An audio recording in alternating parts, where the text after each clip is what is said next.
Bienvenue à cette revue des marchés boursiers Cachemire du mardi 6 mai 2025. On regarde aujourd'hui à la bourse. À Toronto, on s'en est bien tiré. Le TSX a fini dans le vert. 21 points en hausse, 24 974. Aux États-Unis, c'est un petit peu plus difficile. À Wall Street, le Dow Jones, 389 points dans le rouge, 40 829. Le S&P 500, 43 points de baisse, 5 606.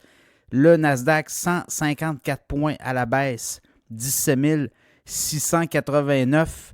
Je regarde le pétrole, hausse de 1,96 $ le baril, de type WTI, 59,9. Et je regarde le Bitcoin, baisse de 158 $ sur la journée, 94 672. On est pas mal dans le 95, 94, 96. On était sorti là. La résistance du 96 000 la semaine dernière, même en début de semaine, mais là, on n'est pas capable de sortir de là. Et je regarde l'or. Ben, l'or est la saveur du jour. 99 $ de hausse, l'once d'or, 3 432,50. Donc, le pattern qu'on voyait, là, les gens vont se réfugier dans l'or. Ben là, on le voit, on l'a vu en tout cas au cours des derniers jours. Clairement, ce qui s'est passé à la bourse aujourd'hui, ben, on est dans l'attente. On attend beaucoup la Fed demain et ça pourrait être un statu quo, c'est-à-dire qu'on ne bouge pas les taux. Taux directeur 4,25, 4,50. Est-ce qu'on va être capable d'aller au-delà de ça? Ben, il n'y a pas de signaux là, qui nous indiquent ou qui indiquent aux analystes que la Fed, la Banque centrale des États-Unis, pourrait baisser son taux directeur.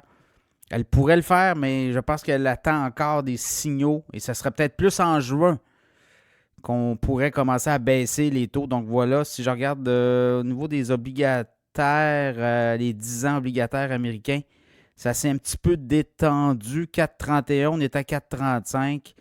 Pour le reste, pas grand-chose à se mettre sous la dent, je vais vous le dire. C'est toute l'histoire des tarifs, encore une fois, là, la Chine. On a hâte que ça débloque. On entend beaucoup parler de Trump. Mark Carney était en visite à Washington, mais il n'y a rien qui débloque.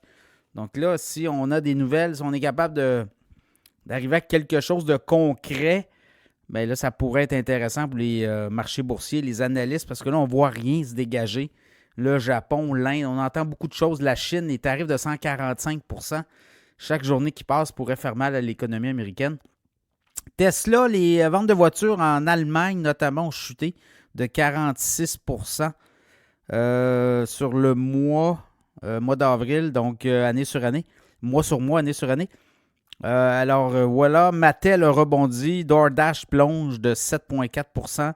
On fait des acquisitions, hein. On achète notamment Deliveroo, ça c'est en Grande-Bretagne, et on achète Seven Rooms, des grosses transactions, là, c'est des milliards, je pense que c'est 4,2 milliards.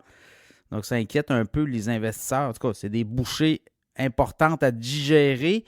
Je regardais, bon, c'est à peu près ça. Demain, on va voir la Fed. Est-ce qu'on va avoir un signal, quelque chose? Les marchés n'ont pas de signaux, là.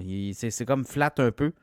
Donc demain, on va avoir des signaux. La Maison-Blanche pourrait peut-être donner des signaux positifs aussi. Bien, ça pourrait faire débloquer là, la suite des choses. Donc voilà, demain, la Fed, ça va être pas mal ça qui va dicter le reste de la semaine.